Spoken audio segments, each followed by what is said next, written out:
रुबाना ऐसा सोचा ही नहीं था, क्योंकि अगर आप 12 दिन का जो युद्ध देखें पिछली बार था, तो उसने एक ही हमला किया था जो कि कतार पे, अल उदय पे, और वो भी एक फिक्स मैच था। मगर इस बार जो साजिश और जिस प्लान के साथ ईरान आया है, उसने इन सभी देशों पे हमला किया है जहां पर उनकी मिलिट्री बेसिस है अमेरिका की।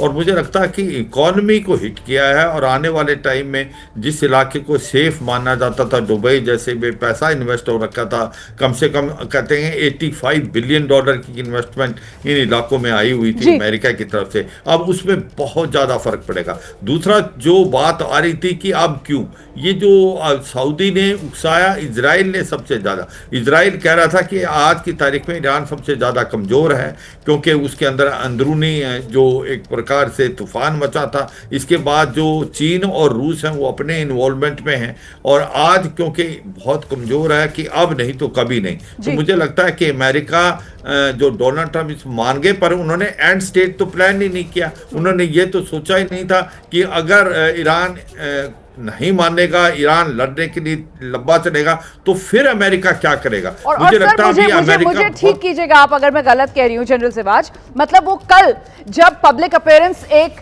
प्रेसिडेंट ट्रंप की नजर आई, उसमें प्रेसिडेंट ट्रंप की जिस तरीके की बॉडी लैंग्वेज थी और जिस तरीके से प्रेसिडेंट ट्रंप अपनी बात रख रहे थे, हालांकि वहां पर भी उनकी तरफ से कहा गया कि साहब हम तो बिल्कुल अपने टारगेट से अहेड हैं, हमने तो खुद को 4 हफ्ते का समय दिया था, लेकिन वो तो हमने युद्ध के पहले घंटे में ही खामेनेई और पूरे ईरान के नेतृत्व का सफाया कर दिया, और 4-5 हफ्ते, अब वो पहले 4 हफ्ते, अब वो 4-5 हफ्ते पर ले गए हैं कि ये युद्ध चल सकता है। लेकिन कुल मिलाकर overall body language, I am sure आपने भी उनका कल का वो पब्लिक अपीयरेंस देखा होगा, सर वो क्या कह रहा था?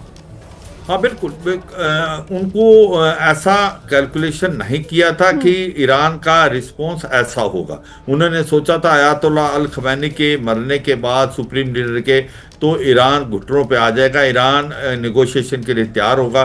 मगर ऐसा नहीं हो रहा, और मुझे लगता है ये रीजनल वार तो हो गया है, इसमें कोई नहीं। हाँ, इसको वर्ल्ड वार ये नहीं बन सकता, क्योंकि इसके अंदर रूस और चीन जो है वो नहीं आएंगे। रूस इन्वॉल्व है यूक्रेन में, चीन जो है ताइवान की तरफ देख रहा है। तो ये सच्चाई है कि जहां बात आती, बूट्स ऑन ग्राउंड भी हो सकते हैं, ऐसा भी बोला अमेरिका ने। ऐसा भी बोला, मगर बिल्कुल। मगर बूट्स ऑन ग्राउंड होना बिल्कुल आसान नहीं है। एक तो बॉडी बैग जब जाएंगे अमेरिका के, क्या हुआ था लीबिया में, क्या हुआ था इराक में, वो सबको याद है, क्या हुआ था अफगानिस्तान में।